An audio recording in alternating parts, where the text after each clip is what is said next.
Running for a cause and a cure. That has been the motivation for Shannon and Jeff Delverne, and we are happy to have them with us here in the Sports Nightly studio. For those who maybe aren't familiar with your story, would love to hear a little bit more about that. You've really taken some tragedy and done a whole lot of good with that over the last 6 years. Yeah, so our son Colt was diagnosed with DIPG in 2017. And unfortunately, DIPG is a uncurable pediatric brain cancer. And so he earned his angel wings in 2018. We've been doing a run ever since. So this is our 6th annual run. And we are trying to honor Colt and raise money so that other families don't have to go through what we did. So there's a 5K and a 1 mile. Nearly 200 people are signed up, and you've raised a lot already. The goal this year, getting to $75,000. Yeah, we're shooting for $75,000 because you can fund a research fellowship. So every dollar from this run goes to the Chad Tuck Defeat DIPG Foundation. Chad Carr and that foundation is linked to you all through DIPG, but this is also a personal connection with your family, right? Yeah, I played for Coach Lloyd Carr back in '96 to 2000, and Jason was, worked in the weight room, so I missed him by a year, but we became friends with the family. And then Colt was diagnosed with medulloblastoma in 2012, and then Coach Carr would come and visit us, so he was familiar with pediatric brain cancer. And then unfortunately Chad was diagnosed 2014 or 15 with DIPG. So we were linked to them already. We had a relationship through football, but then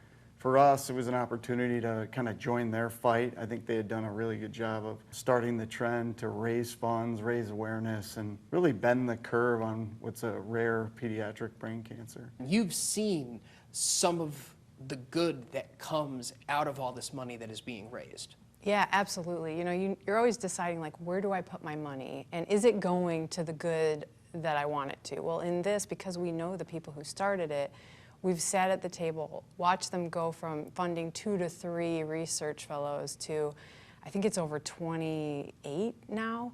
$33 million have gone directly to research or funding a nurse navigator, and that's having direct impact on patients and on DIPG. So to put it in perspective, when Chad or our son Colt were diagnosed, the caregivers and doctors basically sat with us and cried and said, we don't have any options. We don't know anything about this awful cancer.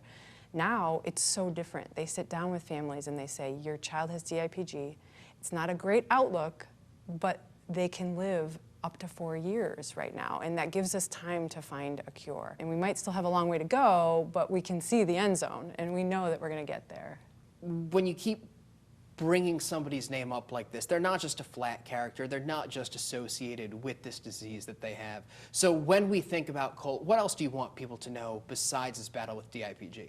Probably just his zest for life. I think throughout it, when he would lose the use of his limbs, he never really complained, and I don't think he ever taught us to feel sorry for yourself. And that was probably the most humbling thing throughout the process of watching him. What a legacy that would be for his memory, so that people know you don't take things and roll over. You really stand up and fight. So we kind of use him as an everyday example to ourselves and our kids. It is a great cause. That's a great attitude, and this really is a lot of fun. 5K is not that far. I promise you, you can do it. Thank you both so much for coming in. Yeah, thanks for having us.